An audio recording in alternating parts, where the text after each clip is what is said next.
of Olodumare, the one living God. Our nation needs food. So we had to call on the ancestors. Mala Jerry, oh, la poete. Shango la poete. Yeah, yeah, Mala Jerry, oh, Baba la poete. Shango la poete. Oh, yeah, Mala Jerry, oh, la poete. Shango. Shango la poete. Yeah, yeah, Mala Jerry, oh, la poete. Shango la poete.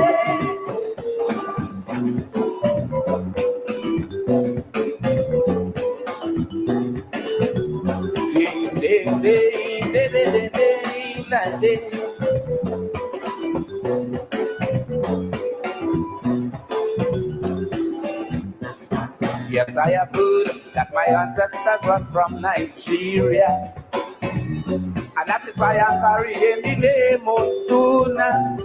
Deep inside of me, I just wasn't satisfied. So I did some good searching and asked myself, who am I? Then I found out John African was my great-grandfather.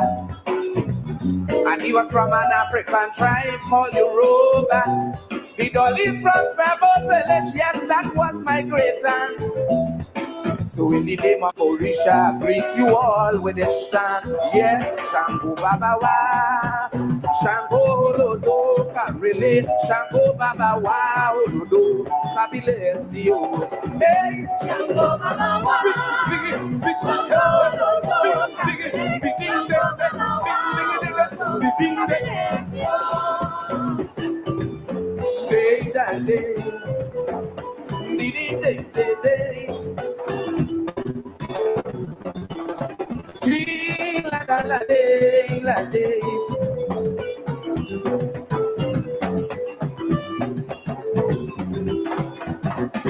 I discover my religious practice is Orisha.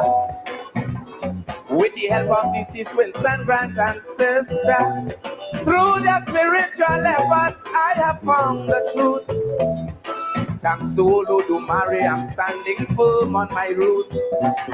Now that I know me calabash, me oil and me hobby, these were just some of the things taken from me. So when you see me in peace, I'm not looking for Obia. No, sir. I come to chant and pay my respects to the Orisha. Ah, Shango Baba Wa, Shango Olodo, Karele, Shango Baba Wa, Olodo, Kamile, Sio. Play the drum, Shango Baba Wa, Shango Olodo, Karele, Shango Baba Wa, Olodo, Kamile, Sio.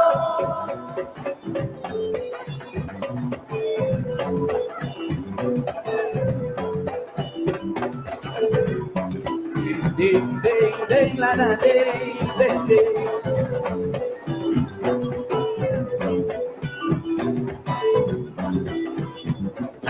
I discover my passion is Oshun and Osa. I must have a super Shango and Jaja. Through manifestation, I could reach the other side to meet with my ancestors and visit the river Nile. With a voice like that great archangel, I could touch your soul, both spiritual and carnal. I could bring you transported into Africa. I am an Orisha priest, they call me the Amungwa. Hey, Shango Baba Wa, Shango Olodo, Karele, Shango Baba Wa, Olodo, Kabile, Sio. Hey, Shango Baba Wa, Shango Baba Wa, Olodo, Kabile, Sio. Let me see the hands up, hey, Mani Shango Dawona. Hey, Dawona. Oh, yeah, Baba Dawona. Yeah, Mani Shango Dawona, Baba. Hello, Dawona. Yeah, Mani Shango Dawona, Baba.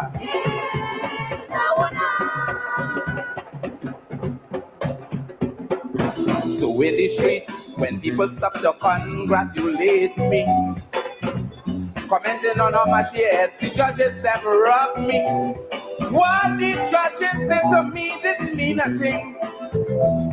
Because I knew long before last year I was born a king. So when I sing, so that's to feed my family. But when I sing Orisha, it's to pay homage to my deity. Alado ye abaku, so that's my tribal cry.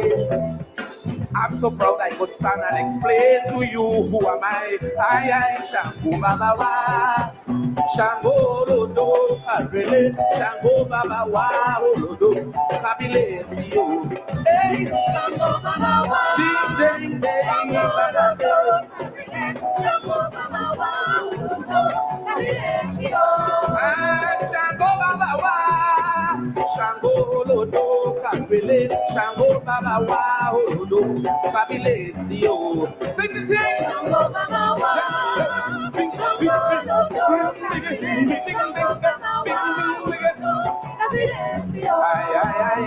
Shango Baba Wa, Shango Rodo, Shango Baba Wa, Rodo, fabulous, hey, Shango Baba Wa, Shango Rodo, Shango Baba Wa. Fabulous, hey, Shango Baba Wa, ding ding ding, Shango Baba Wa, Shango Baba Wa, Shango Lodo, Kabile, Shango Baba Wa, Lodo, fabulous, sing the thing, Shango Baba Wa, Shango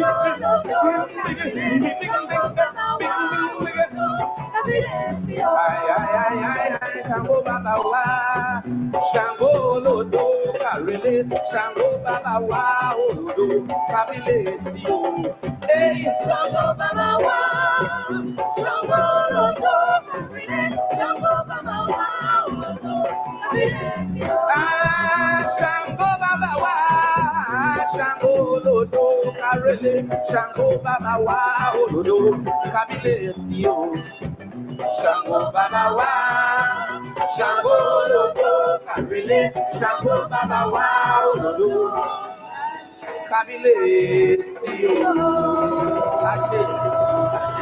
Ashe. Thank you. Oh yes, good evening to you and welcome to Politics 101. Friday night. It's the night Dr. Vincent Adams is here with us, coming in there with the voice, the sound of Sugar Aloes, Michael Osuna. Who am I? Who am I taking us back to the roots? You know, the margin of the roots music, the Orisha sound. We call it the Fatis sound in Guyana, Comfort sound, the merging of it with Calypso. Well, Calypso come from that sound to begin with. And there is Sugar Aloes talking there about identity. In our case in Guyana, well, we had Little Jones used to give us that thing. Yeah. And in my village, we had Beres Carter had his own band. Because after time, Little Jones had to go up and down the country, and Mr. Carter, Beres Carter, had his own band in our village, you know, linking the Fatis song, the ancestral sound with, Calypso and so on. And for those of you who remember Calypsonian in Guyana, giving us that kind of merger between Calypso and the Fatis song, was a Fatis man himself, the mighty Kaichor. And people of my generation and Kid Beresford generation and Dr. Adams' generation would remember a drunk man walking a graveyard. The mighty Kaichor. And he used to come on stage with he was a I think he was a God, what's the group that used to wear white and thing, not Jehovah, but it's gonna come to me. Keith, help me out. The religious group that was founded by Elder Forey. Elder Forey, Jordanites. Why am I taking so long to remember the Jordanites? And the mighty Kaito was a Jordanite, and a Calypso, a drunk man walk in a graveyard, and so on. And he used to do what Sugar Aloes was doing, bring the faitist comfort song into Calypso. And I'm going to play sometime next week. I'm going to play the Mighty Kaito, remind us of that song. Welcome to Politics 101. And we come in with that Calypso reggae show that we've been threatening to do for a long time. So Keith Beresford, keep yourself ready because it's almost there. This weekend, we are going to be premiering our cricket show. The cricket people get to me before, and I managed to decide to start it, launch it this weekend on Sunday night at 6 o'clock. 6 o'clock West Coast time, East Coast time, Guyana time. We are going to be launching our cricket show. And guess who's going to be my first guest? I hope. Anyhow, my first guest is going to be a former cricketer, a former opening batsman of Guyana, who could have gone on to play for the West Indies, but he got injured and decided to choose science. You all get the answer? So Sunday night, we're going to launch West Indies Cricket 101. West Indies Cricket 101. And we're going to be dealing with the West Indies team that was announced today to participate in the World Cup, the T20 World Cup, which is going to be held in the West Indies and the United States, starting this month early June. And there were lots of speculation about who will get into the team, whether Shamar Joseph was going to get in, well, he's in the team, whether Shamar Etmaya was going to get in, well, he's in the team.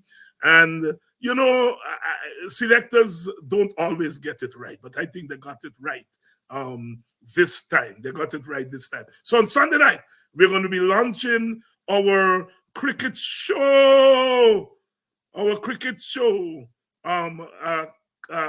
Indies Cricket 101. We are going to be doing it on Sunday night at 6 p.m. So all you cricket fans, we're going there on Sunday night. Rude boys gonna get you by degrees. Here comes the West Indies. And when you're facing the generals, nearly every ball is a funeral. And when we batting, brother, go and put your men on the boundary line. And if you give we a liquor, that is merely a hiccup. Look, you win the little battle, you lose the war. It's the same result every time. Everybody sing. Here comes the West Indies. Here comes the West Indies. Them rude boys gonna get you by degrees. Here comes the West Indies. I tell you now, here comes the West Indies. Here comes the West Indies. Them bad boys gonna bring you to your knees. Here comes the West Indies. Special request to the Trini posse. And what about the Guyana posse? And what about the Jamaica posse? Yes. So that's our intro. We are ready to roll. We're ready to roll on Sunday night with cricket, West Indies Cricket 101. And as you see there, we have it all queued up. And our first program is going to be on Sunday night at 6 o'clock. 6 o'clock, Guyana time, New York time. And we're ready to roll. As you saw in the intro there, I've been around the cricket. How could you not? I mean, your West probably know them young people got other interests, but in our time, yes, there was athletics, there was football, soccer they call it, we call it football. There were all the other games, table tennis and so on, but cricket was it. And I've had the opportunity to interview people like Conrad Hunt, as you notice there, Wes Hall, Clive Lloyd, Rex Pereira. I had interview David Halford of interviewing those people.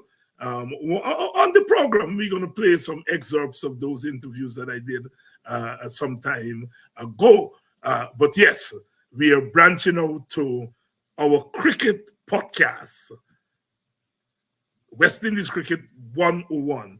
And coming shortly after that, we get into the music, Calypso and Reggae. Calypso and Reggae 101. So we're doing Politics 101, West Indies Cricket 101, and then West Indies Music 101. We're doing it here. Thanks to your help and your encouragement, we are, as they said, diversing our programming. We are never a one-track people. Never, never, never, never, never, never, never. You know, when you go take a drink and a man give you a beer, what you tell you? You can't walk by 1 foot alone. you got to come with a second one by, and the second one to a third one and fourth. Well, we're not walking on 1 foot alone. Politics, yes. But our politics are also in our sports, in our cricket especially. What did CLR James say? Beyond the boundary. Our cricket goes beyond the boundary. And our music, as we've been finding out on this program, is also not just the record and the singing, is the message behind. Welcome to Politics 101. Share the link. It's Friday night. Dr. Vincent Adams is here. Do you all know? Do you all know? Do you all know? Do you all know? Dr. Adams, some of you know. Dr. Adams, like I said just now, didn't walk on 1 foot. He's not just a scientist, an engineer, an oil export, and all of that kind of stuff. He is also grounded in the other thing. We are. We have to be a versatile people. You see, if you are oppressed and you are there on that plantation, you're always looking out to get out. And you're always looking for whatever opportunity presents itself. So if you could sing to bamboozle the oppressor, you sang. And then when he invent his game, cricket, because white people, British people, they carried the game wherever they went, you know. In back then in the days, when you were leaving to go out into the colonies, you had to be grounded in the 3 C's: cricket, classics, and Christianity. That's what they used to teach them. They had to be grounded in Christianity, because that's the religion they use, you know, to trap us. But we turned the Christianity into Black Christianity. You know, today we have what is called the Black Church. And we turn it into our own folk religion, because when you see those African people hear about the Trinity, the Father, the Son, and the Holy Ghost, they say, oh, Jesus Christ, that is weeping. Because when they come from Africa, they have plenty God. God for sun, God for the water, and God for the earth, and all that thing. And when the Indians came too, they recognized that, because they're coming from a religion with plenty God. And so when the British are using things to oppress, our people saw in it, and we take it and transform it. We take it and transform. This is how we take the English language and transform it as we move into the 1960s, 1970s, but even before that, going back to the Harlem Renaissance. Who are the great literary figures of the 20th century? They're West Indians, they're Black Americans, they're Africans, they are Indo-Caribbean people. Whether it's Achebe and coming right through, don't talk about the Black Americans, especially Black American women, where they take the English language and turn it up, and twing it wrong. And we West Indians, the West Indian novel, West Indian poetry. So the classics, cricket, and of course you all know what we did with cricket. Ruled the world for 20 years. the only team in the history of team sport that run the world, dominate the world of cricket for 20 years. No other team in the history of humanity has done that with team sport, a team sport. West Indies, the poorest cricketing nation, beating the whole world for 20 years. I know if you come from Dr. Adams and me generation, you just cry today. Because back in we time, you didn't ask if the West Indies win. You ask if we win already, boy. You didn't ask if we win. We win already. We never lost a test series between 1980 and 1995. Vivian Richards captained the team for 50 test match, never lost a test series. Of course, we know about the legendary Clive Lloyd, 74 test matches as captain and what he did during that time. So our cricket is folded in to our politics and our culture. And so you have Calypsonians singing about cricket. And West Indians, you see, when Frank Worrell is leaving to go to Australia with the 1960-61 team, CLR James slip a note in his pocket. And when he get to Australia, he opened the note. And CLR James says to him, if you are able to beat the Australians, it will say to the world, we're ready for independence. 1960-61. We didn't beat the Australians. They win the series 2-1, but it was a tight test. And of course, as they're leaving Melbourne, the tens of thousands of Australians, white people, came out to honor these black and brown men. And that was the beginning of, and CLR James was right. If we are able to win at cricket, it will show that we are ready for independence. And of course, that was 1960-61. By 1962, Jamaica and Trinidad, Guyana and Barbados in 1966, and the rest is history. So our cricket and our music are all tied up together. So as we get into the roaring 70s, we are roaring not just with politics and art and literature, we are rolling with cricket.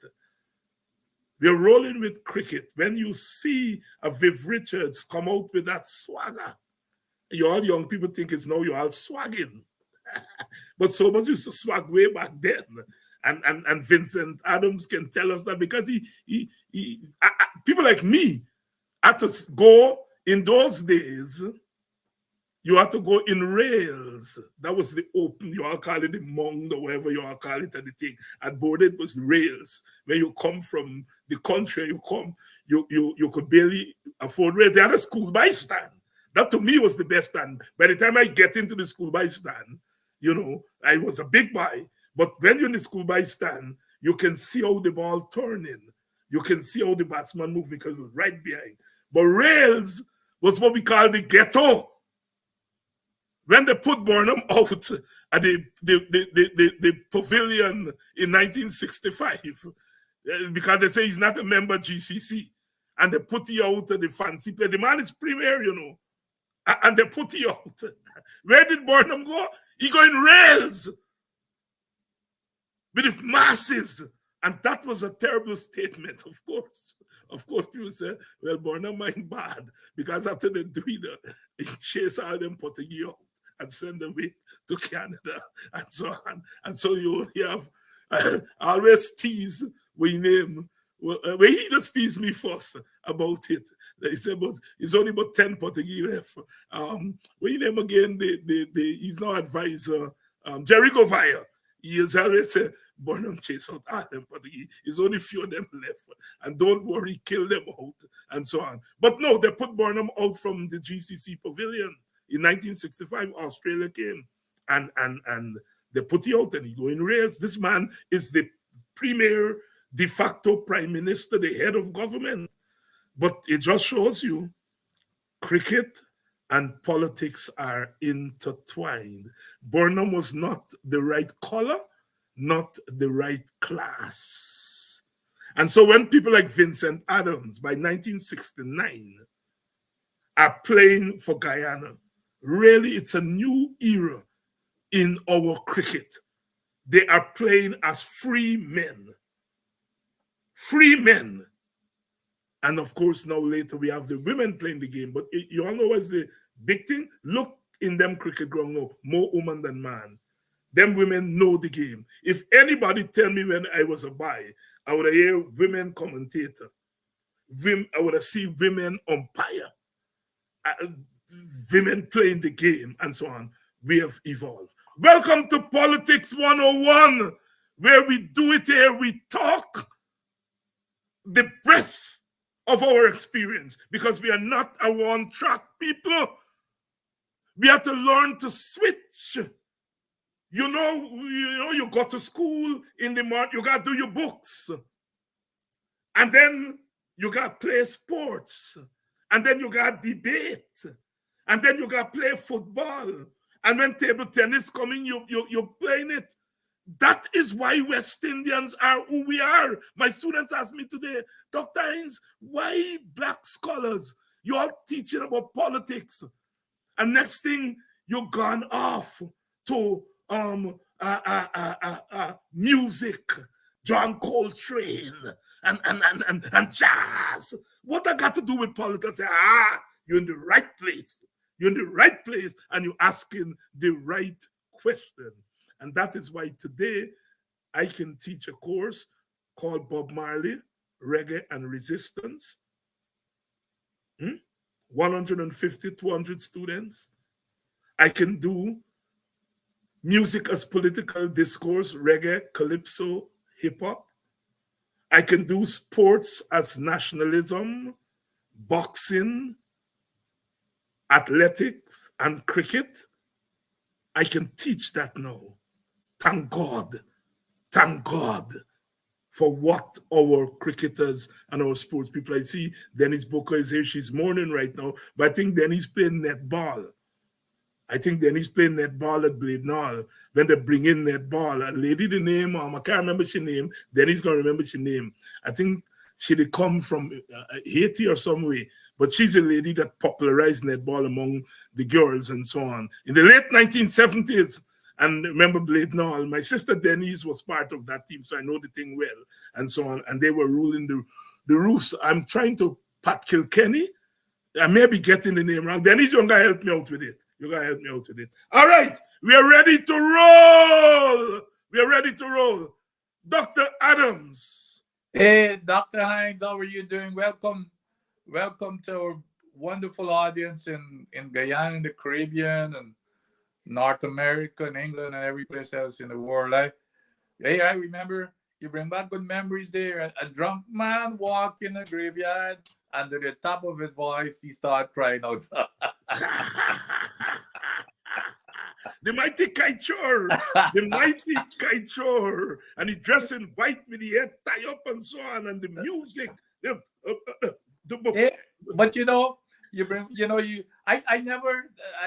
that's education for me, and it's an important piece of history that I did not realize happened.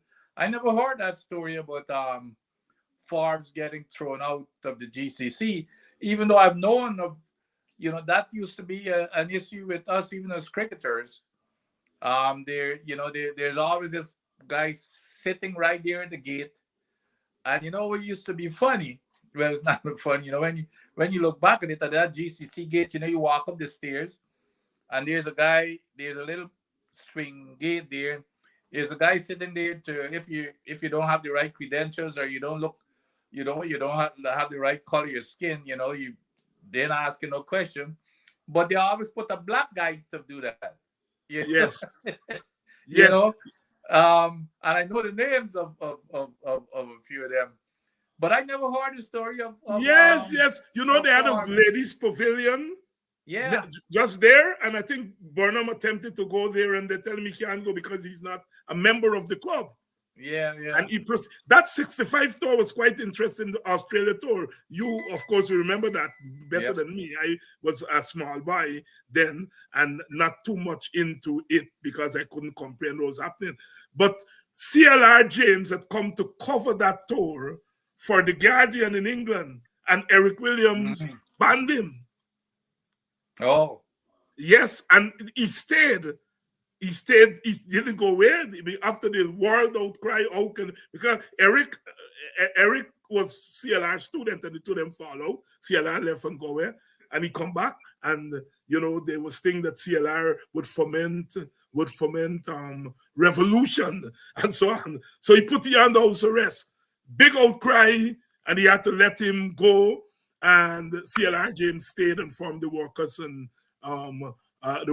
Farmers Party, which didn't get very far, but certainly had an impact on Caribbean politics. But that 65 tour was the first tour that Sobers captained the team, right? Because remember, Warrell retired after the 63 series, right? Yes. And Sobers captained that 65. So that was a lot. And we won the Australians, I think 2-1, we beat them. And that was not 3 cents team with Bobby Simpson and Neil Harvey and yes, Miller and good thing. But we thought, and I'm glad you touched on the dominance over that period of time. And you know who started that dominance because of one decision that which was a genius decision that Sir Clive Lloyd made, was to have 4 fast bowlers in the team. Yes. Normally before then, it was a traditional, you pick 2 fast bowlers, an all-rounder, an off-spinner, and a leg spinner, and an all-rounder. And Clive decided to go with 4 quicks. And that revolutionized everything. You talk about revolutionizing cricket. Now today, in these days, it's the standard. You play your best 4 bowlers. You don't go to that traditional rule of thumb where you play 2 fast bowlers and off spin, and you play your best 4 bowlers, and that was what started the dominance of West Indian cricket under Clive Lloyd with those 4 quicks. Yeah, but going back to that formula of 2 fast bowlers, a spinner, and an all-rounder, it was all on Griffith, the fast bowlers. Sobers, well, oh Jesus Christ, Sobers was fast bowler. Lance Gibbs was a spinner, but in Sobers you had 3 bowlers. Absolutely. Right. So in a sense, for me, had there with Sobers in the team, really was 6 bowlers because Sobers could bowl orthodox spin. He could bowl left arm quick, and understand on his given day, some of his balls were as quick as Harlan Griffith. He wasn't consistently quick as them, but he could hit the speed thing. And then he bowled that Chinaman story. That's right. He bowled. He was just an incredible cricketer. I mean, there's no comparison to him as a cricketer. The best piece of this is what after I can't remember. Yes, I think I played for Guyana already. But the best piece of fast bowling that I've ever seen was one afternoon against Guyana at Bordeaux, and Sobers with the new ball. I mean, I've never seen movement like this in my entire life as a cricketer. The left arm pace. But you're right. He would bowl quick, come back and bowl orthodox leg spin, and then he can also bowl the back of the arm Chinaman googly. Googly story. And then when Gibbs come on, he there in the batsman pocket. He there right in like slip like Let's slip.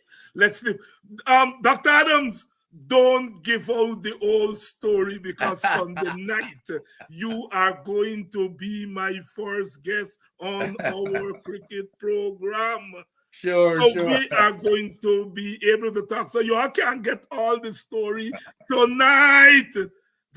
Rhonda, you all get cricket from my cousin Rayon Griffith from Denhamsdale, Lawton's son, my family, the little boy Griffith, who is now the coach. Right. He's from Denhamsdale. Fast bowler, yeah. And it's my family. You know, Oh. me always, because his father, Lotan de Kali in the Amstel, he daddy Ketna, and they used to come and spend time with me. In fact, Lotan lived with me for about a year, right? So when I hear this by Griffith, I said to myself, I want to live in my family. Well, so a couple of years ago, I bump up to he at the stadium. So I said, "I come." You know, he came over. I said, "You from New Amsterdam?" I'm from Den Amsterdam. He said, "Yes." I said, "You know Ketna?" He said, "Yeah, my grandfather." I said, "Who your daddy?" He said, "Lotan." I said, "Bye, they ever tell you get family in box?" And he said, "Yes." I said, "Well, me is your family." so yes, Rhonda. Yes, Rhonda. Then I'm still contribute. And today he's one of the best coaches. I think he's one of the West Indian coaches. So anyhow, you all have to tune in on Sunday night for more of this cricketer. We got visiting to politics. Yep. Dr. Adams, Yes, you sir. wrote a letter into the press this past week saying oil spill legislation scheme to nullify Judge Kissoon's ruling for parent company guarantee. And then I understand today the media, they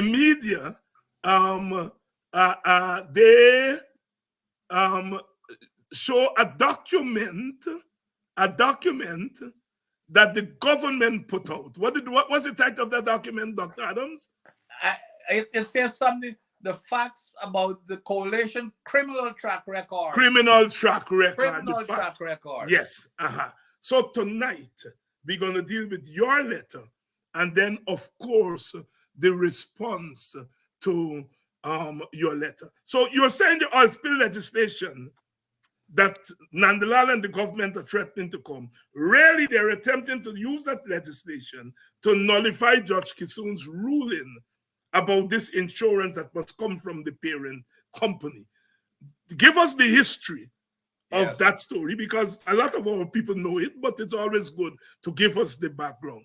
So tell us what Justice Kissoon actually said and why the government is so determined to get around Justice Kissoon's ruling. Yeah, let me give you, let me give you some history here in terms of context, because the PPPC, and that's why, and even in this silly document that they've just sent out, they have no real arguments of substance. So as usual, they just completely lie, and I'm not gonna let them escape with their lies. But anyway, so after 23 years, and people keep forgetting, Dr. Hines, out of the last 30 years, 23 plus 5, well, it's 32 years. They have been in government for how many years now? About 27 of those years. 27 out of 30, 31, 32 years. 27 years they've been in government. So when they got out, when they were out of office in 2015, what we inherited at the EPA was a disaster. We had no EPA. So that was the reason why the government, I retired, and the government asked me to come in and build the agency. And within the I was there for less than 2 years. Within that 2 years, the agency became like night and day. I asked the staff, the very first question I asked the staff, what are some of the issues? The staff said, we're dysfunctional. Nobody wanted to stay here. This year was just a point we were, holding on until we could find another job. So we didn't have any agency, and I could go into all sorts of details. We didn't even know how many operations we had out there, Dr. Hines. So when Exxon, and in terms of permit, we had over 600 permits that had expired, and we did not even do anything about them. There were some over 15 years. And so now we didn't have any records of these type of things. Imagine the EPA did not have a filing system, Dr. Hines. So we didn't know what operations were there. When I asked the staff, they said, well, we got about 1,000 when I took the time out to get everything under control, to figure out what we had there, it was over 2,000. So we had to set up a structure, and every day we used to go and keep track, update, and we had set up a system to bring them into compliance. We brought them into compliance within a year. They were all back into compliance. We had a single vehicle for these for these officers to go out there, a single vehicle for the whole country. That was workable. We went out, and because of the back money that we collected for those those back permits, people were not paying up anything. We were able to, when I left there in after about 22 months, we had eight new vehicles for the folks to go there, and we brought all of those permits back into line and into compliance. I know these people, one of their items in this thing about talking about facts to talk about the criminal work of the coalition. One of the items there that day that they brought all of these permits into compliance. I mean, these people are so barefaced and so lying. It's just unbelievable. But anyway, one of the things that had happened was when I arrived there, the forest permit, which is the Lisa 1 permit, which was, by the way, signed by the same Parsram that they currently have. They brought him back to run the EPA. It was signed by Parsram. 16 months before I arrived, they said it was the worst permit that was ever signed. This is Jagdeo, Nandalal, and them.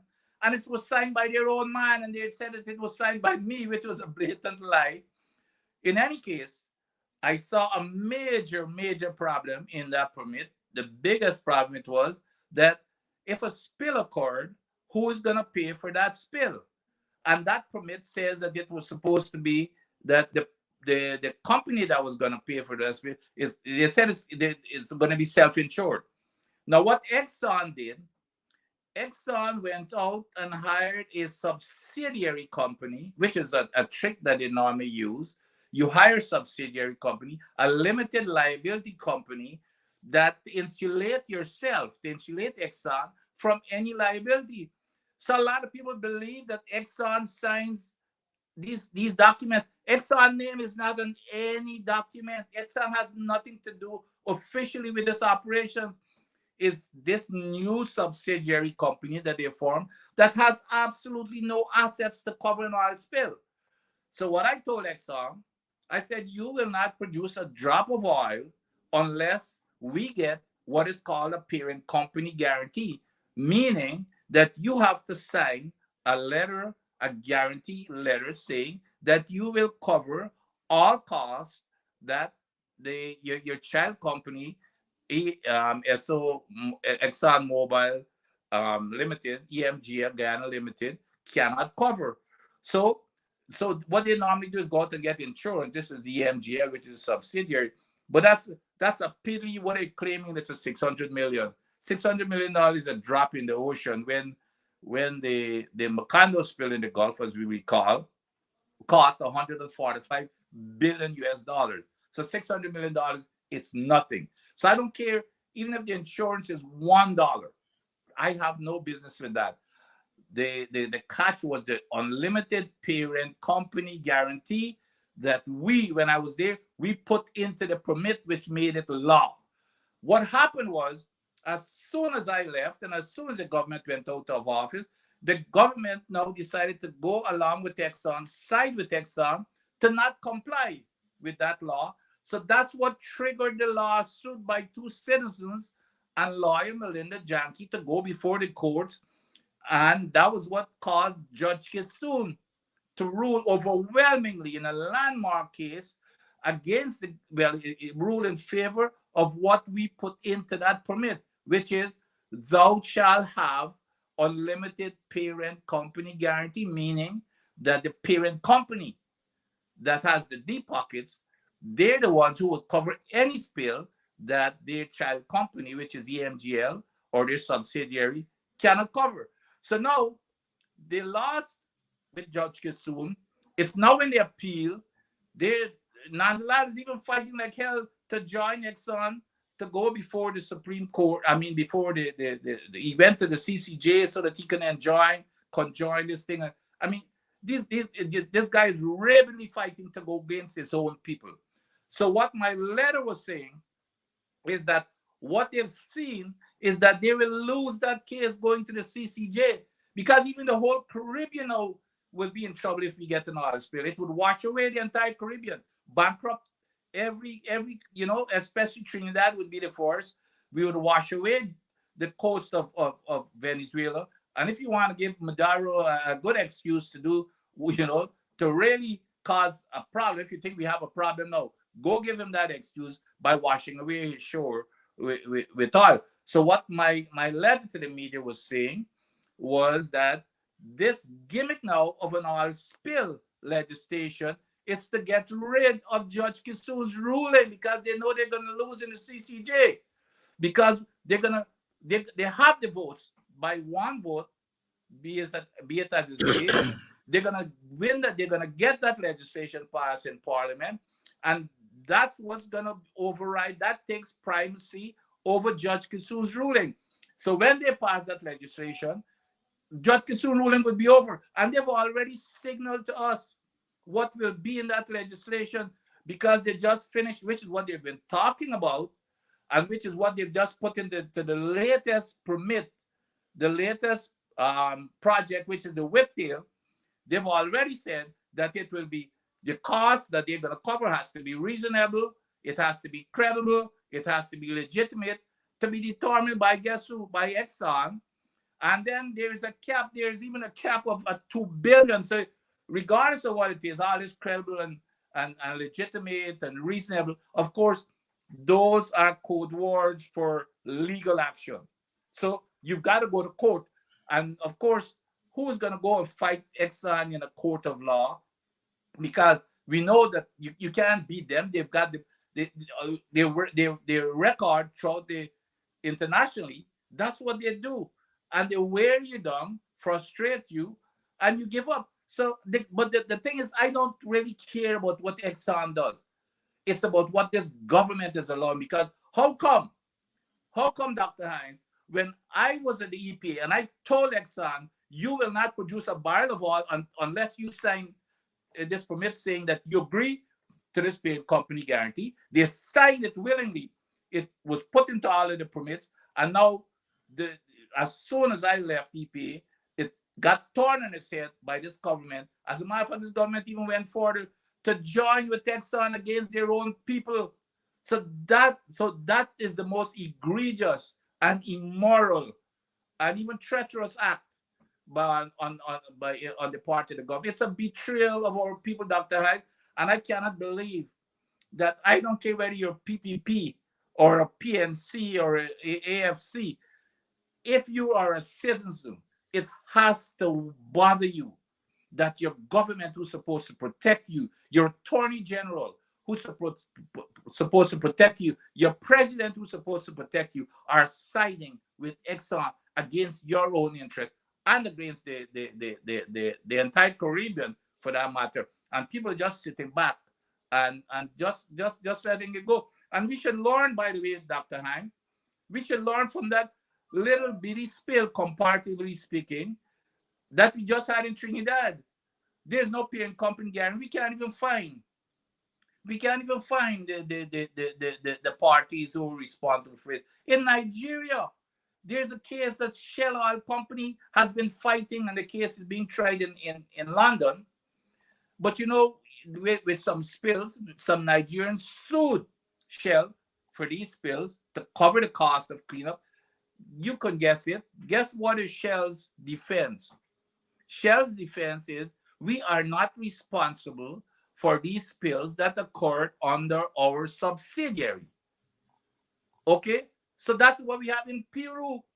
We had a spill of 12,000 barrels of oil. And guess, you know what the Peru government had to do? Seize the passport of all of the government officials and then turn around and sue them in court. They can't leave the country for $4.5 billion. And then had to set new legislation to make sure that it doesn't happen again. So this government is, I don't know what, I mean, I don't understand how immoral and how, you know, how just hard-hearted and heartless to your own people these leaders of our country, these so-called leaders, can have to go against their own people's interests.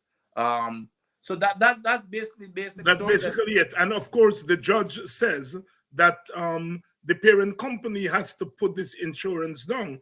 The government, of course, is opposed to that. And they are now looking to bring legislation that is going to ensure that their view, they will get around the court. And you're arguing that they will bring legislation that is going to seek to get around what Justice Kisune is saying. But they have something coming.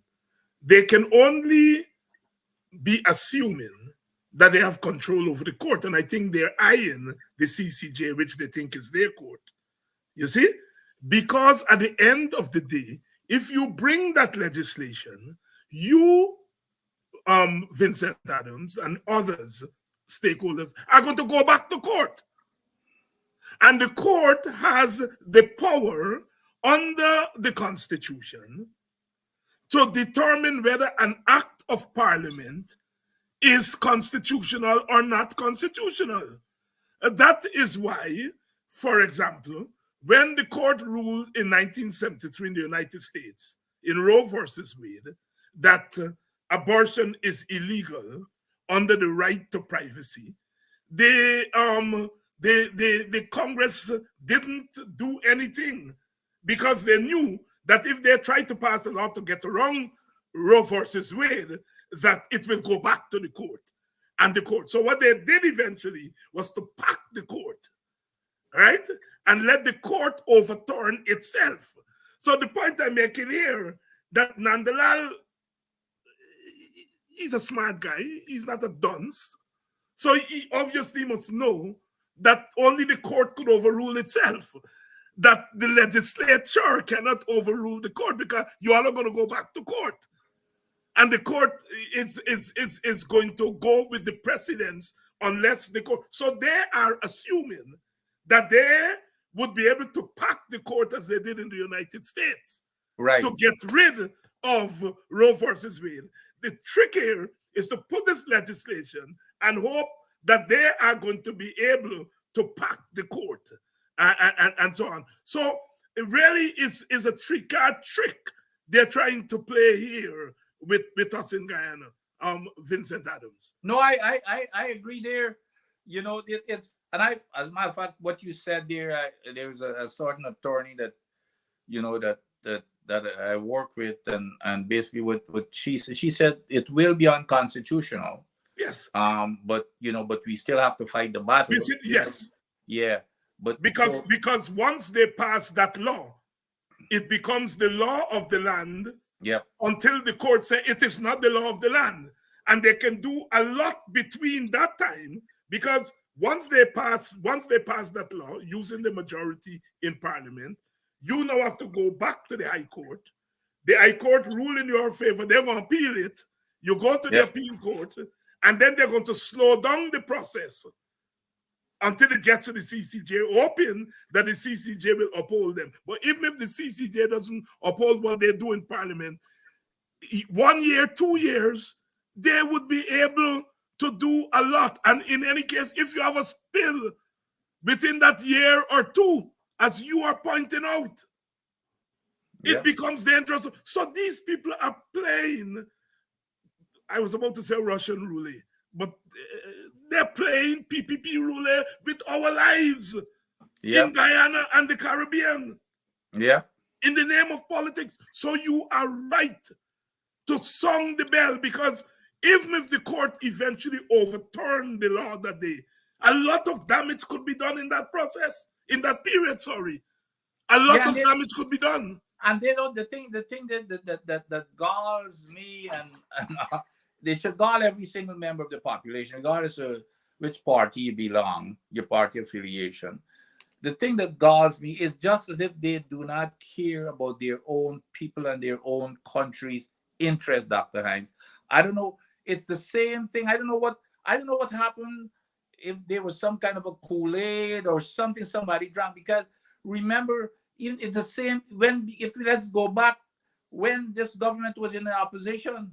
You remember Jagdio jumping off of the chair, hitting the roof about renegotiation, how the coalition sold out the patrimony of this nation, and it's the worst contract that was ever written. And as soon as he gets into office, he said it. As a matter of fact, his words are still there on tape. He said that every single Guyanese ought to be sad every time for every single barrel of oil that is produced. He's on tape saying this, shouting to the top of his voice. He will renegotiate. He will have ring fence. All of this kinds of stuff. And Dr. Hines, it's mind-boggling as to what changed these people's minds so drastically. The president himself, after he got into office, he had an interview with Critic at his office, their favorite person, Critic. Critic specifically asked him, well, would you renegotiate? He said, yes, renegotiations. And so for them to get here now and just make a right about turn, it raises a lot of questions, because this here is against their own people well-being in terms of health, safety, the environment. And here's the other thing, Dr. Hines, if we get a spill, that can put a stop to every single thing. And if we get a spill without an unlimited parent company guarantee, and this country has to stand the expense, we would be bankrupt. So, yes. So we would lose every single dime that we've collected to date. There will be no money coming from oil in the future. And so I don't understand. This logic is not about the country's interest. This logic has to be about some personal interest that they have that raises questions. And Natalia, Odessa Natalia said on it, but protest is the remedy for all such tricks. And she put it in capital letters, remedy for all such tricks, Dr. Hines, and an exclamation mark. Is a bright girl,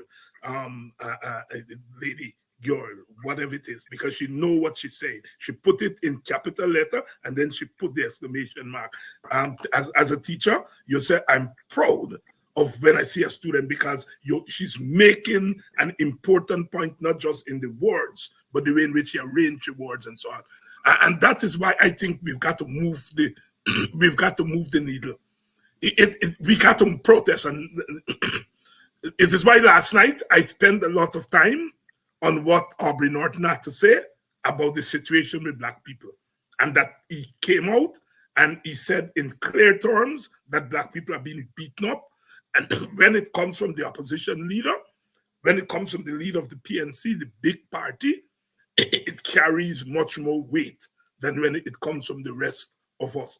And Norton and the PNC have to move to the point where they have to consider protests. They've been holding back protests.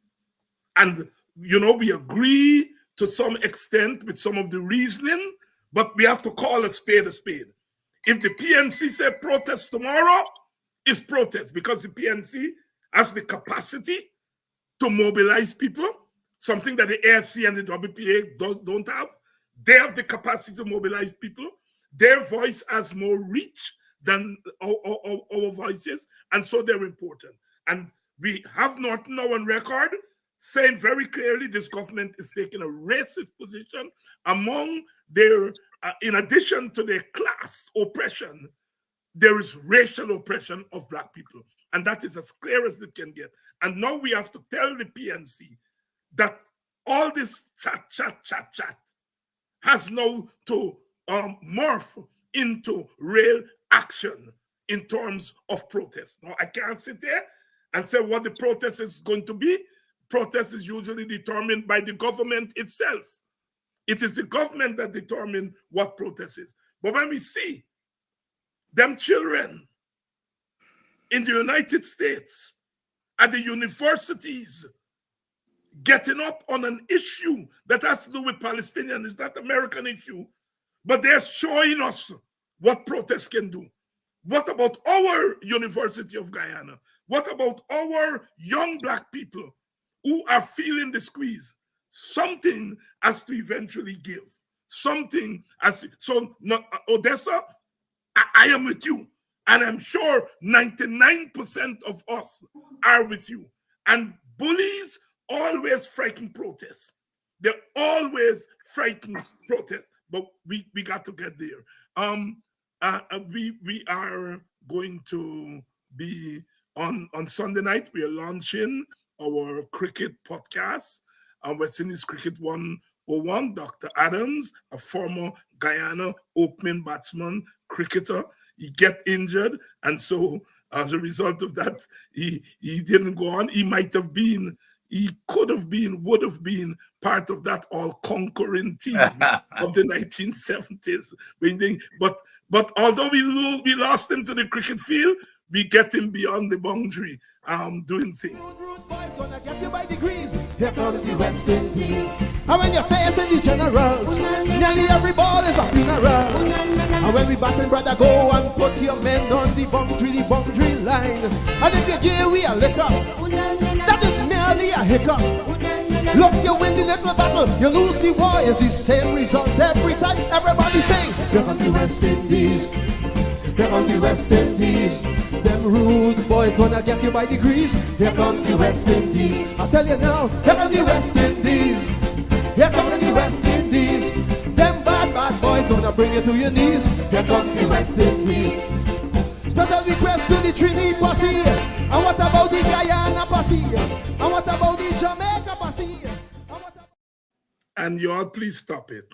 That was a long time ago when I had plenty beard and it wasn't gray, and I had plenty hair and it wasn't gray. I still get hair, but it's gray now.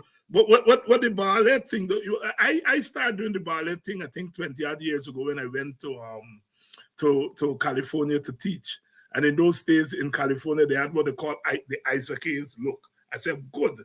That was a nice way to hide the gray, because by then the gray they start coming and so on. And so we adopted the Isaac Hayes look, ballet, with the beard, and eventually the beard comes and that goes. Yes, you all please stop it. I used to be young too. Dr. Adams, and let me welcome all of you, and to say thanks for giving us always an audience. You all gone over tonight on a Friday night. You all gone over the school pack. I go and bring in some extra bench and chair and so on. It's good for all of you to be here. Lancet King, I haven't seen in a long time. Lancet is saying keep up the good work. Lancet King is a hell of a Pan-Africanist. You just give me a hard time sometimes. You say that Nines, you gotta be more firm on this thing. Hey, Nicole Cole, Commissioner Cole, as she calls herself, always doing wonderful work in our community. Odessa is giving us some more wisdom here. Imagine little college students across the USA are causing President Biden administration to rethink its policy. Therefore, why not Guyanese in mass protest? Sister, I'm with you. That's where I come from. That's my tradition. But as time moves on, they say, what does it? Age does bring wisdom, and sometimes the wisdom does mean that you tone down a little bit. But when I hear, obviously, younger people like yourself saying, "Let's get it on," then let's get it on. Let's get it on. That was who? Dr. Adams. That was Let's get it on. Was who by? Oh God, they're gonna tell me in this audience. Yeah, let's get it on. Was who by? Wasn't it What about we father shooty? Yes, exactly. That's the name. Yes, the same. Oh shucks.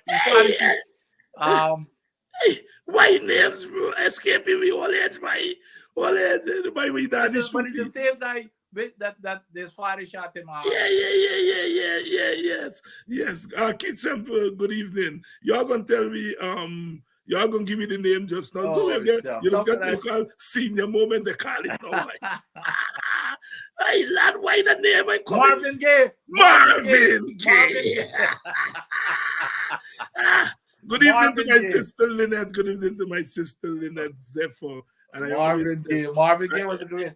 Yeah, But you know, Dr. Hines, and let me tell, let me tell folks, I hate to be doing this, but it has come to a point right now where I want to tell our listeners not to take seriously anything this government tells them. You're supposed to have a government with leaders that you can trust. That's why leaders are there, to give you information that you can trust. But based on everything that we're seeing, we cannot trust them. And fortunately for us, we've got forums such as yours and others to bring the truth to them. Because the same Nandalal, we all know Nandalal is supposed to be a smart guy, and he's spreading disinformation. One of the things that he's saying, this man is acting, which is one of the things that I said in my letter, this man is acting more like the Attorney General for Exxon than the Attorney General for the people. Because that's the side that he's on. You're not guessing it. It's clear as crystal, the side that he's on. And what he's trying to do to really defend Exxon and to put this propaganda out there to fool people is to tell people, well, unlimited insurance is too costly. It's impossible. It's never going to be able to be afforded. It is not unlimited insurance. Like I said, it's about a parent company guarantee. It's an Exxon. Exxon name is not on anything. They've got a child company in EMGL whose name is on everything. They don't have any money to cover anything. So all we said, okay, Exxon, you got to sign a piece of paper to say if something happens, you're going to cover the cost. It's just a piece of paper. It doesn't cost a dime. If something happens, then they're going to have to pay for it. So when his thing to the people, his propaganda to the people is, well, an unlimited insurance is going to cost, too much money, and Exxon or nobody's going to be able to afford it. It's a big, blatant lie, and he knows it because it's not unlimited insurance that they got to pay a premium for. It is unlimited parent company guarantee. It's unlimited pay. Exxon, the company MGL goes out and they buy insurance, and I think it's $600 million. So that's a premium that they got to pay because they can't get any more insurance to cover an hospital or $45 billion. So all we're saying, anything above that $600 million, Exxon got to sign a little piece of paper to say they're going to cover it. He is lying to say that we are asking for somebody to take out an insurance policy that is unlimited. They could go to $150 billion. It is a blatant lie. A blatant lie. And Dr. Adams, by the time we trying to remember who sing the song Let's Get It On, 400 people have been put in the Marvin Gaye. One of the persons are by name Kwesi Ojinga. He's now Pastor Ojinga. And you always say when I get a big but Dr. Hines, the embarrassing part of it is that the two of us should have known that, but I'm sure it's the younger people telling me who this person is. Yeah. And that's the embarrassing thing, that we should know about Marvin Gaye more than they do.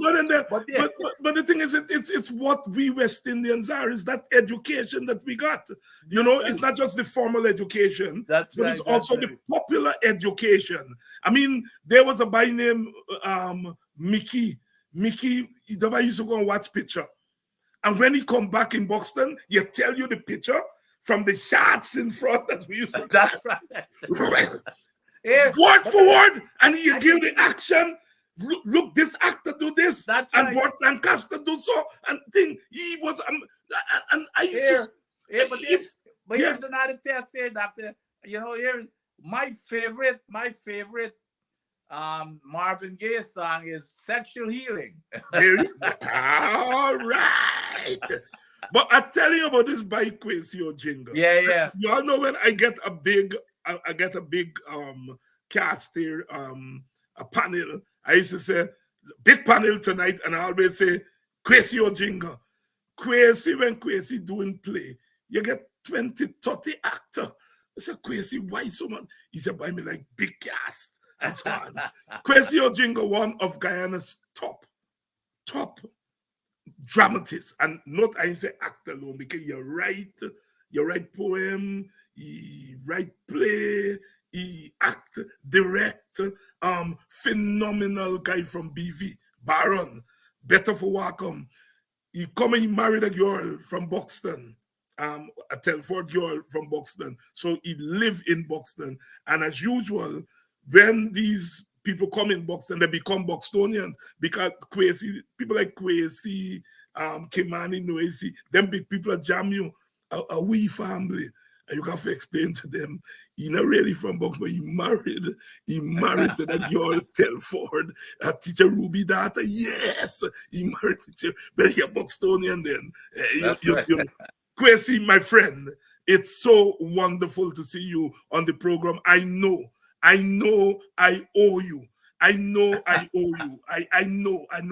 I know, because Kwesi, myself, Jasper Adams in Washington, D.C., after we migrated, we had a drama groups and thing there in the community there in Washington, D.C. Kwesi is just a phenomenal, creative talent. And he's now a pastor. And Kwesi, I know the next time I pass through Washington, D.C., I know I got come and let me hang out and catch up for old time say, Kwesi, that by Kwesi Ojinga. He made drama fun. Kwesi, when Kwesi direct, and you walk slow, by where you walk like when Turkey, me can't say what you tell you what the Turkey do. But apparently, when Turkey do that thing, you talk about sexual healing just now. Kwesi and this vivid thing. Apparently, when Turkey doing sexual healing, they just do it slow. So when you move slow, this by Kwesi Ojinga. Oh, my boy. Oh, Lord. Kwesi, it's nice, my brother, to see you on the program, and we've got to catch up. Give my regards to the better family. Get big now because Norris and them by get grand picking now. So you're not only grandfather, you're great grand. So Kwesi Ojinga, wonderful fellow, wonderful guy from VBV, and we always say BV, the sleepy village from the East Coast, because it's language there between Plaisance, which is the party village, and Buxton, which is not just party, but politics. So if you're BV, you always think, but BV produced so many politicians, so many ministers of government, probably more ministers of government came out of BV than any other village in Guyana. Yeah. Oh yeah. Oh yes. Dr. Adams. So Asghar Ali, former finance minister, said 15 billion barrels we have in reserve. Professor Clive Thomas said 25 billion. Some of the experts are saying 30 billion. Exxon is, of course, for obvious reason, is saying less than that. Jack Dew at one time pegged it at around 20 billion. But I noticed at his last press conference, he's backpedaling. Well, I don't know where Asghar get that number from, or we calculate it. What do you think is the truth about how many barrels we have? Well, what I do know, and of course, I'm a technical person. As a matter of fact, I work for as a senior, what they call the reservoir engineer, whose job it is to do those estimates of reservoir capacities and those type. Look at characteristics of reservoir.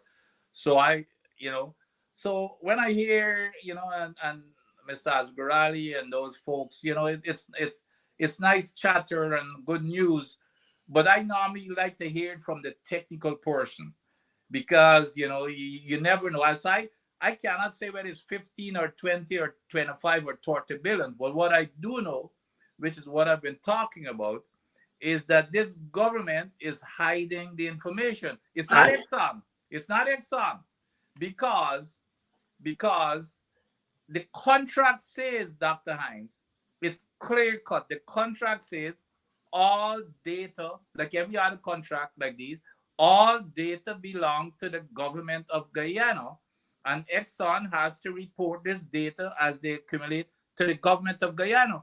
So if you notice, every time they ask Exxon is saying the right thing. Well, we're submitting our quarterly reports. But the government does not. Jaldio knows what it is, but he does not. And the only reason, Dr. Hines, because remember, for the first 11 billion barrels, every time there's a discovery, we used to get an update the next day as to what it is. So for 2+ years now, we haven't received anything, even though we've gotten, based on what you're hearing, over 20-something discoveries. I don't know how many of them have enough oil for development, etc. But there has been no report over the last 2.5 years, even though we were getting it on the fly. As soon as something happened, we were getting it in real time. So what caused them to change that modus operandi in terms of updating us as soon as the information is obtained? There's something there, and the reason is, Dr. Hines, that I believe, is that this man does not want people like you and I and others to know what that number is, because we're going to start asking questions. And they're going to, we're going to try to hold them accountable and what they're doing with the money, etc. That's the reason we ask too many questions. And so there's no transparency whatsoever. This information, they have that information. So I don't know, Mr. Asgrali, it sounds as if he got it from some credible source, which might be a technical person, which is where I like to go. Maybe I got a bias for doing it that way, because I've seen many times, even in my past life, where politicians would go there and say things that used to make me cringe sometimes, that they're not supposed to say that.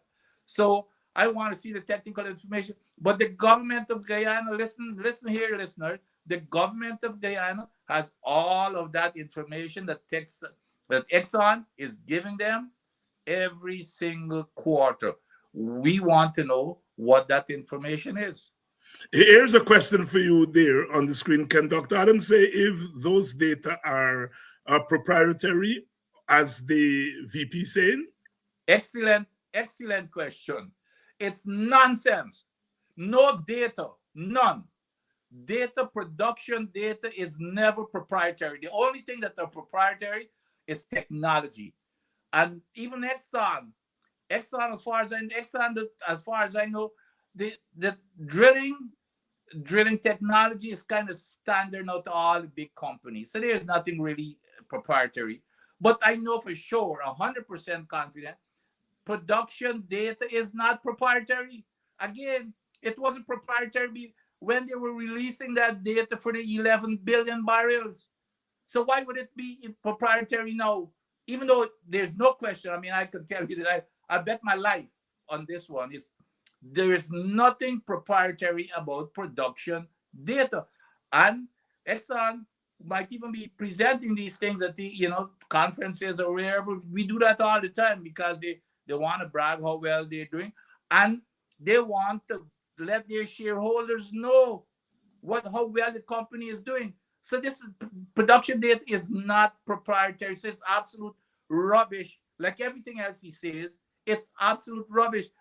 He also says this foolishness that I've been attacking all the time, going back to this unlimited pay and company guarantee. Here's what the vice president has been foolishly saying, that, well, we could seize EMGL, which is the operating company, the child company or subsidiary. We can seize their assets to pay for a spill, and they've got $20 billion. Well, this man got to be out of his mind. You know what the contract says? That all assets, it says permanent, removable, and something, but it means all assets that they buy, because they're buying it out of the cost oil. They're buying it out of our money that we're paying for. All of those assets belong to the government of Guyana. The contract says if this contract is terminated, you have to hand over all of those assets to us. So here's the foolishness man is saying when he says that we could seize those assets. This man is saying, we should go and seize our own assets to pay for an oil spill. That's the stupidity of the nonsense that he spouts all the time. So this is no different when he talks about proprietary stuff. He has no clue. I listen to him sometimes, and it just makes you want to chirp, because the guy pretends that he knows stuff, use stuff to confuse people, and he doesn't have a clue what he's talking about. No time does he have a clue as to what he's talking about. Here is one for you from me, Dr. Adams. So Jack Dio says that there's nothing the government can do to prevent people who get oil blocks and then they sell it, they trade it, they make money off of it. They get it for 50 million and they sell it for 75 million. And to me, on the surface, that sounds reasonable. But there's something about my understanding of government that when you tell me there's nothing the government can do, seems to say to me, that can't be an intelligent answer. Over to you. It is not. It is not. No, it depends again on what the legislation says and what the contract with the purchaser says. There you go. A contract is a contract. So it's an easy way out for him to say that, because he knows probably what they're doing in these contracts. Dr. Hines, is that any different to Pradoville? Yes. Is yes. it any different to Pradoville? where all of those PPP folks were given those land, including Barjadu himself. And guess what they did? They turned around and flipped it and sold it for hundreds of times more. So it's no different. So that's the way they operate. But it's what's in the legislation, and I don't know what's in there, or what is in the contract that they're signing in terms of these blocks. Patrick Patterson, Kwesi is a pastor now. Kwesi is a pastor now. Yes, taken is Christian vows, and you bring it out, Kwesi. oh, Patrick, I know all of us who know Kwesi, we have all those stories. Kwesi Ojinga, wonderful brother, and it's good. Maureen reminded us that his wife's name is Desiree. Senior moment, Maureen, I should know Desiree is my country lady, country girl, and so on. Family of teachers. The father was a teacher. The people at Linden. Well, Kwesi, wife, daddy. Linden Foundation, Telford School in Linden, Dr. Adams. Oh, the Telford, yeah, I know Telford. Telford had his high school was Telford in Yapali? Yeah, you got to tell me, use the Christian Borg. It was in Yapali. I don't know if you know. This is Christianborg, as a matter of fact. I used to pass there every day to go to school in Christianborg. Yeah, it was a 2-story building. I had a couple of friends. One of my neighbors used to go there, and some others. Yeah, it was right in Yapali. Yep. I know Telford School. Yeah, well, Telford is Kwesi Ojinga father-in-law. He married to Kwesi Ojinga daughter, and Telford was a teacher. Our mother, teacher Ruby, she was a teacher, and a couple of the children became teachers too. One of the fixtures in the village, family teachers, and in the villages, how we look up to our teachers. Absolutely. Yes.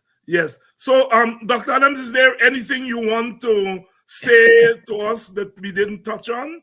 Yes, there are a couple of developments here recently. I don't know if you picked up on the vice president press conference, and you can tell when you get caught, he starts stuttering. I mean, he's got a signature, kind of, response when you get caught. He starts stuttering like if he's losing his breath.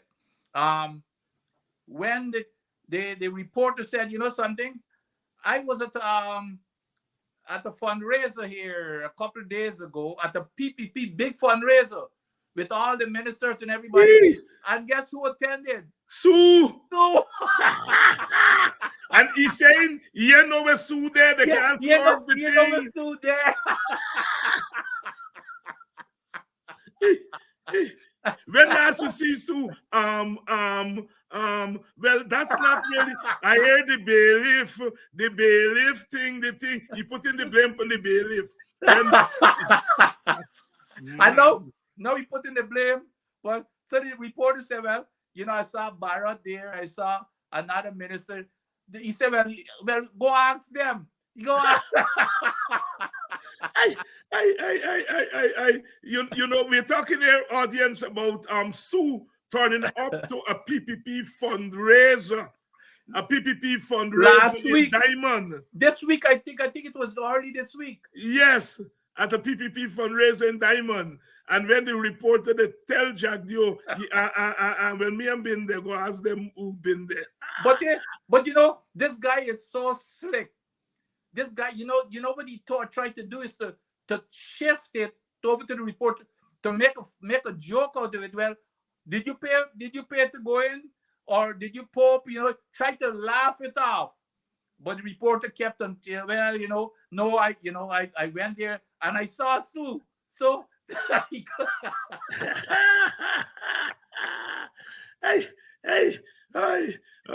they get catch. I've already saying here that Telford eventually moved to David Rose Avenue, formerly Parsons Boulevard. Telford eventually moved the school there at Linden. Was so quite Parsons Boulevard or street. I know that we don't got a fancy thing like boulevards in Linden. Well, Ivor Miller, who seems to be a Linden man, he's saying here the school eventually moved to David Rose Avenue, which I know was where formerly Parsons Street is. I know Where's Parsons Street. All right. But when I say boulevard, we don't use that. Maybe that's what they're calling it now. Yeah, them boys will be get sophisticated. Yes. Good evening to you. But Dr. Ham, the other thing is, you know, the PPP Congress opened today, so he's bragging they're going to have 4,000 people in our country. What I want to know, what the people should be asking, is he finally, at this Congress, because they never had a Congress in I can't remember how many years, are they planning to remove communism from their manifesto? The question was asked, and he's been dodging it. No, I ain't got no problem against whether he's a communist or a socialist or a capitalist, but he needs to come out and tell the Americans whether he's a communist or not. Well, he said he can't talk when the people won't get in the bag. Good evening, Paula. Paula, I'm going to give you a call this weekend. Paula, my sister, I know you went along with my instructions to get me digits, call me, but when you call, what we used to send you, I've been in a funny position. But Paul, I'll call you this weekend because I know it's very important, and it's a process that I want to help you through with, and I am going to call you this weekend. So make sure you're not in a funny position, Paula. All right. When I call Paula, my good friend, colleague, family, one of the families when I came to Arizona, one of the families that took me in as family, you know. And it's always when you go to these strange places where you hardly find West Indians and Guyanese, and you go there, the family take you in, and you become part of the family. Yeah. Wallace family, the Jonas family from Linden via Buxton, they took me in. So them boys just now call me David Jonas. Become so much part of the family. Linden Tongue Week opened up last week. I understand the PPP boycott. Yeah, so they were invited. As a matter of fact, they were invited and they boycott. I even heard reports that they instructed the police not to provide security at some of these events. So yes, they boycotted it. It's a sad, you know, I don't know the lady said, you know, it's gonna have to take some more drastic actions to get their attention. Look at what's been happening here. The president came up and go and palaver, making roti in people's shop and walking around and all kinds of stuff. And then the very next day he goes back to Guyana and uprooted them black people. Black people were selling roti on the seawall. On the seawall, you know. So you know, and to put some some jest into this thing, one of my friends asked me, I wonder if we should report him to the immigration. Well, not the immigration, but this guy, does he have a work permit to be making roti? Does he have a work permit to be coming up here and making roti? That means he's employed. Vincent, look, Ivor explaining himself there on the screen. Wait, what you say? I am getting it on my phone, man. He's saying the back road near the Katakara Creek. Yes. Right, opposite industrial area. Okay, yes. That's what he called in the Parsons thing. And he said, Vincent know me by the name Ivor Archer. Through my younger brother Mark. I know, yes, absolutely. I know, yeah, man. Yeah. Is Mark Archer, who worked with the coalition government, the soldier man? Yes. Is that his younger brother? It could be. I know Mark. Ask him, is Mark. I know. He said you would know him by the name Ivor Archer. I know Ivor. Through his younger brother Mark. Yeah, I know Mark. As a matter of fact, I saw Mark just a couple of weeks ago in Atlanta. Yeah, I saw Mark about 2 weeks ago in Atlanta when Aubrey was in Atlanta. I saw Mark. Right. Well, it's good that we are able to connect here on the program and to take you back in time and have some light moments here and there, because you know politics sometimes could be tedious. Yes. And sometimes you know that is, we in the Caribbean, we like to laugh. David Rudder said, you know, we like to laugh, but behind that laughter is a flashing blade. Is a flashing blade. My brother, thank you very much for coming on another Friday night. I'll see you on Sunday night when we do on our inaugural program on cricket. West Indies Cricket 101. We're starting at 6 o'clock. 6 o'clock New York time, Guyana time. So please, those of you who are into cricket, we're going to kick it off on the weekend. Rude boys gonna get you by degrees. Here comes the West Indies. And when you're facing the generals, nearly every ball is a funeral. And when we batting, brother, go and put your men on the boundary line. And if you give we a liquor, that is merely a hiccup. Look, you win the little battle, you lose the war. It's the same result every time. Everybody sing. Here comes the West Indies. Here comes the West Indies. Them rude boys gonna get you by degrees. Here comes the West Indies. I tell you now, here comes the West Indies. Here comes the West Indies. Them bad boys gonna bring you to your knees. Here comes the West Indies. Special request to the Trinity posse. And what about the Guyana posse? And what about the Jamaica posse? And the Guyana posse, the Jamaican posse, we are going to, yes, Doctor, it's the very Mark Archer. Yeah, as the very Mark Archer, he said, Dr. Adams, the very Mark Archer, soldier man, Mark, that was the information man during the thing. And he's right there in Atlanta. He's right, yeah. He's in Atlanta there. He's in Atlanta there with you. So I am Rastaman. What's happening by long time? Well, you're always here. You're always here. Rastaman said, take care. So long. Bye. Until we come again. You know, the Rastaman don't say come back, you know. Rastaman said, will you come again? I mean, the way in which Rastafarians have not just revolutionized our sense of identity in terms of our air, but our sense of identity in terms of language. I mean, they've really revolutionized Caribbean language in very serious ways. The greatest cultural intervention of the 20th century in the Caribbean, the Rastafarian movement, starting in the 1930s with the coming of Emperor Haile Selassie, coronated in 1930 in Ethiopia, and Jamaicans, a group of them, over 1,700, they look and they say, boy, this is Garvey's revelation that an African king shall rise in the East.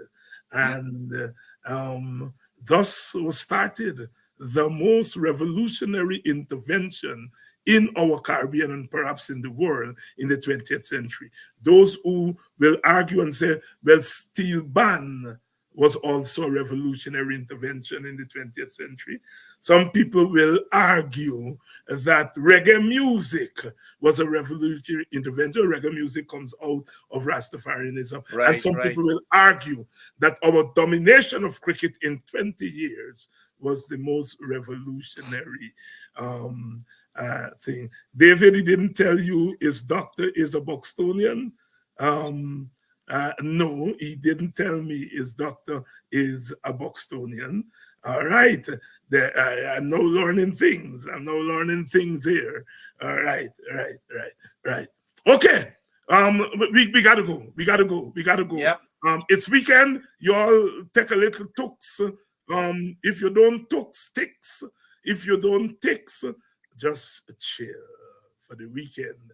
And Dr. Adams and I are going to be back here on Sunday night. Sunday at 6. At 6 o'clock. As we in the Caribbean would say, for emphasis, Sunday night at 6 p.m. We gone. All right. We gone.